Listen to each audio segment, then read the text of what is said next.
Factors affecting rate of evaporation of liquid, liquid के rate of evaporation को affect करने वाले फैक्टर्स कौन कौन से हैं। फर्स्ट है सरफेस एरिया, सरफेस एरिया बढ़ाने पर रेट ऑफ एवापोरेशन बढ़ जाता है। जब सरफेस एरिया बढ़ाया जाता है तो रेट ऑफ एवापोरेशन भी बढ़ जाता है, यानी भाप बनने की प्रोसेस, पानी से भाप बनने की प्रोसेस, लिक्विड से वेपर होने की प्रोसेस बढ़ जाती है। जैसे यहाँ बताया गया है कि एक बाल्टी है, बाल्टी में हमने पानी रख दिया है, अब इसे घंटों रखे रहो तो भी इसमें से बहुत कम पानी एवापोरेट होगा, लेकिन इस बाल्टी का यही पानी छत के ऊपर फैला दो, आप देखेंगे कुछ ही देर में 10-15 मिनट में ये जो पानी है ये पूरी तरह से गायब हो गया।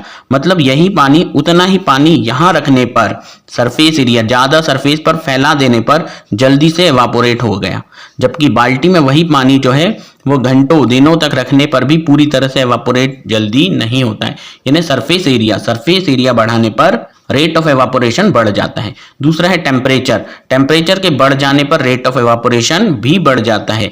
टेम्परेचर बढ़ाने पर भी रेट ऑफ एवापोरेशन बढ़ जाएगा। इसका एग्जांपल देखें तो ये कपड़ा है जो गर्मी में सुखाया जाएगा और यही कपड़ा सर्दी में सुखाया जाएगा, तो गर्मी में टेम्परेचर ज़्यादा होता है तो कपड़े जो हैं वो जल्दी सूख जाते हैं, यानी जो पानी है वो तुरंत भाप बनना शुरू कर देता है और कपड़े जल्दी सूख जाते हैं। जबकि सर्दी में ये देर से सूखते हैं क्योंकि वहाँ ठंडक है, यानी टेम्परेचर कम है, तो टेम्परेचर के बढ़ने के साथ साथ रेट ऑफ एवापोरेशन बढ़ जाता है।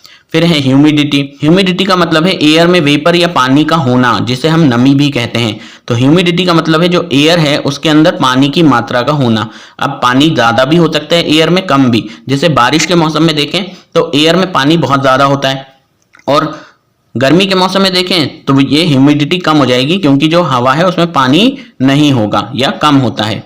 तो ये जो ह्यूमिडिटी है ये भी रेट ऑफ एवापोरेशन को अफेक्ट करती है। ह्यूमिडिटी बढ़ाने पर रेट ऑफ एवापोरेशन कम हो जाता है, इसलिए वर्षा ऋतु में कपड़े बहुत देर में सूखते हैं। तो ह्यूमिडिटी बढ़ जाती है जबकि हवा में पानी की मात्रा बढ़ जाती है, मतलब ह्यूमिडिटी बढ़ गई। अगर ह्यूमिडिटी बढ़ जाती है तो रेट ऑफ एवापोरेशन कम हो जाता है, यानी एवापोरेशन धीमे होता है। और इसीलिए हमने देखा है कि जो वर्षा ऋतु होती है, रेनी सीजन, उसके अंदर कपड़े बहुत देर में सूखते हैं क्योंकि एवापोरेशन बहुत धीमे हो रहा है, तो पानी जो है वो वेपराइज नहीं हो रहा है, कपड़ों में ही बना हुआ है, इसीलिए वर्षा ऋतु में कपड़े देर से सूखते हैं।